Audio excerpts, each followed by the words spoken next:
সভাপতির পদ বিরোধী দলের সদস্যদেরকে দেয়া যায় কিনা। তো এই বিষয়ে প্রথম পর্বের আলোচনায় প্রত্যেকেই লিখিত এবং মৌখিক তাদের জবাব দাখিল করেছে, আমরাও করেছিলাম। সেই জায়গায় কয়েকটি সংসদীয় স্থায়ী কমিটি বিরোধী দলের সদস্যদেরকে দেওয়ার ব্যাপারে তখনই প্রায় সকল দল একমত হয়েছিল। যেমন সরকারি হিসাব সম্পর্কিত আরেকটা পাবলিক আন্ডারটেকিং কমিটি বলে, এস্টিমেট প্রতিশ্রুতি কমিটি, প্রিভিলেজ কমিটি, এই জাতীয় বেশ কিছু কমিটি আছে, সেটা করা যায়। আমাদের দলের পক্ষ থেকে আমরা আরও কয়েকটি সংসদীয় কমিটির এই জাতীয় দেওয়ার পক্ষে আমরা প্রস্তাব করেছি, যাতে পার্লামেন্টে জবাবদিহিতা এবং ভারসাম্য প্রতিষ্ঠা হয় বেশি করে। আর মন্ত্রণালয় সম্পর্কিত স্থায়ী কমিটিগুলোর মধ্যে আজকে যেটুকু আলোচনা হয়েছে এবং প্রায় সবাই আলোচনার পরে সিদ্ধান্ত উপনীত হয়েছে বলে আমার মনে হলো, সেটা ওনারা পরে প্রকাশ করবেন। তা হচ্ছে মন্ত্রণালয় সম্পর্কিত কতিপয় গুরুত্বপূর্ণ মন্ত্রণালয়ের স্থায়ী কমিটির সভাপতি পদে বিরোধী দলীয় সদস্যদের মনোনীত করার ব্যাপারে ঐক্যমতে পৌঁছেছে বলে আমার মনে হলো। সেটা এখনও প্রকাশিত হয়নি, কিন্তু কয়টা আশঙ্কা এবং কি মন্ত্রণালয় সেটা এখনই নির্ধারণ হবে না।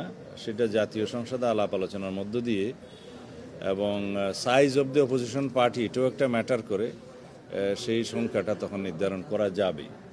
কারণ যদি বিরোধী দলের সদস্য সংখ্যা কম হয়, সেটা যদি এখনই প্রপোর্শন নির্ধারণ করা হয় বা পার্সেন্টেজ নির্ধারণ করা হয়, সেটা তখন একটু প্রশ্নের সম্মুখীন হবে।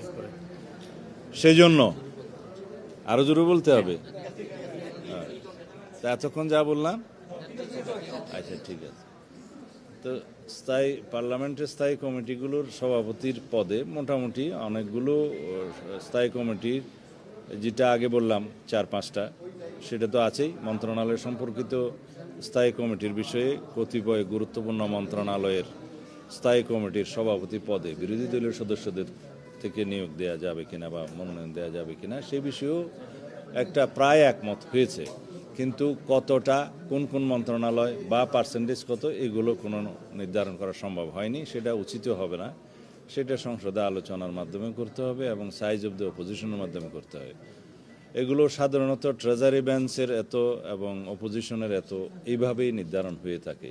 এখন অপোজিশনে তো অনেক পার্টি মিলেই অপোজিশন হতে পারে, একটা লার্জেস্ট অপোজিশন হতে পারে, বিভিন্ন দলের ছোট ছোট প্রতিনিধিত্ব থাকে, কেউ 5 সদস্যের 10 সদস্যের প্রতিনিধিত্ব থাকে। তো তাদের মধ্য থেকেও তো বিবেচনা করতে হবে। শুধুমাত্র লার্জেস্ট অপোজিশন পার্টি থেকেই সব সভাপতি মনোনয়ন দেওয়া, এটাও অনুচিত হবে। সেই জন্য সেই বিষয়টা পার্লামেন্টে আলোচনার মধ্য দিয়ে নির্ধারণ হওয়ার বিষয়ে মোটামুটি আলোচনা হয়েছে। আর 3 নম্বর বিষয় হচ্ছে নারী সংসদ সদস্যদের বিষয়টা। সংরক্ষিত আসনে এখন যেভাবে আছে, বাংলাদেশের সংবিধানের আর্টিকেল 65(3) অনুসারে প্রবাবলি যে নারীদের সংরক্ষিত আসনের বিষয়টি উল্লেখ থাকে। আগে এক সময় 30 আসন ছিল, পরে এটা আমরা বৃদ্ধি করে 45 করেছিলাম, এবং পরবর্তী লাস্ট সংশোধনের মধ্যে এটা 50 আসন হয়েছে। কিন্তু নির্বাচন পদ্ধতিটা হচ্ছে আনুপাতিক হারে, যাদের যত সদস্য আছে সেই অনুপাতে সেটা নির্ধারিত হয়।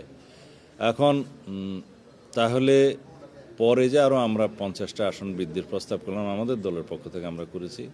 প্রায় সব দলের এটা একই রকম প্রস্তাব ছিল, কিছু কিছু দল বাদে, এবং কিছু কিছু দল এমনও প্রস্তাব করেছে যে 100 তারা মানে যদি প্রপোর্শনেট হয়। কিন্তু অধিকাংশ দল এটা প্রস্তাব করেছে যে নারীদের আসন 50 থেকে 100-তে উন্নীত হলে ভালো হয়। তো সেই জায়গাতেই এখন ঐক্য কমিশনের প্রস্তাবটা আছে। তবে সেটা নির্বাচন পদ্ধতি কী হবে, এই বিষয়ে কোনো ঐক্য এখনও হয় নাই। সেটা পরবর্তীতে আরও আলোচনার জন্য রেখে দেওয়া হয়েছে।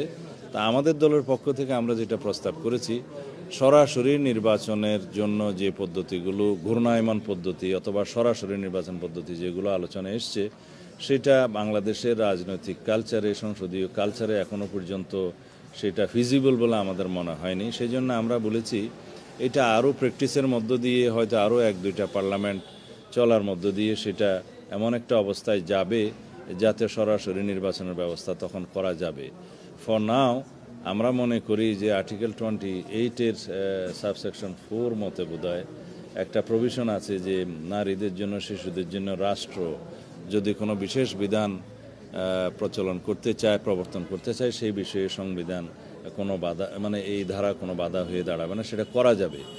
আপনারা জানেন যে আর্টিকেল 29 অনুসারে যে পিছিয়ে পড়া অংশ সমাজের, তাদের জন্য বিশেষ বিধান সরকারি চাকরিতেও করা যায়, এবং ওইখানে আমরা আরও পরে প্রস্তাব আনবো, যদিও এটা এখনকার আলোচনার বিষয় নয়। যেমন স্পেশালি অ্যাবলড অথবা ফিজিক্যালি ডিসেবলড যারা, তাদের জন্য এই বিধানটা কার্যকর করা যায় কিনা সেটাও সংবিধানে আসতে হবে। তো সেই হিসাবে নারী, শিশু এবং স্পেশালি অ্যাবলড যারা শ্রেণী, পিছিয়ে পড়া শ্রেণী, তাদের জন্য যে বিশেষ বিধান করা যায়, সেই হিসাবেও আমরা মনে করি আমাদের বাংলাদেশের নারী সমাজ এখনো পর্যন্ত সেইটুকুন অগ্রগতি হয় নাই, বিধায় তাদেরকে আরও বেশি এগিয়ে নিয়ে আনার জন্য এই বিশেষ বিধান থাকা উচিত।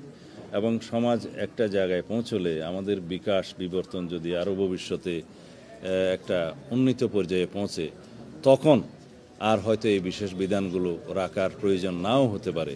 কিন্তু সেই সীমায় আমরা উত্তীর্ণ হওয়ার আগ পর্যন্ত আমাদেরকে এই শ্রেণীগুলোর জন্য বিশেষ বিধান রাখতে হবে। সেই বিষয়টা আমরা বিবেচনা করে নারীদের আসনটা বৃদ্ধির প্রস্তাব করেছি, এবং ধীরে ধীরে আমরা আশা করি বাংলাদেশের নারী সমাজ আরও বিভিন্নভাবে ক্ষমতায়িত হবে, কনস্টিটিউশনালি, লিগ্যালি এবং সমাজের বিভিন্ন সিদ্ধান্তের মধ্য দিয়ে। ধন্যবাদ। 70 অনুচ্ছেদের বিষয়ে তো দুপুরে কথা বলেছি।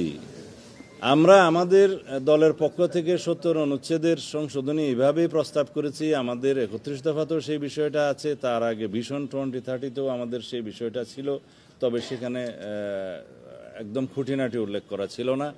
আমরা 31 দফার ভিত্তিতে এখন সংস্কার কমিশনে, সংবিধান সংস্কার কমিশনে যে রিপোর্টটা আমরা জমা দিয়েছিলাম, এবং পরবর্তীতে সেই কম্পাইলড রিপোর্টের উপর ভিত্তি করে জাতীয় ঐকমত্য কমিশনের সাথে যে আলাপ হয়েছে, সেখানে আমাদের অবস্থান একই আছে।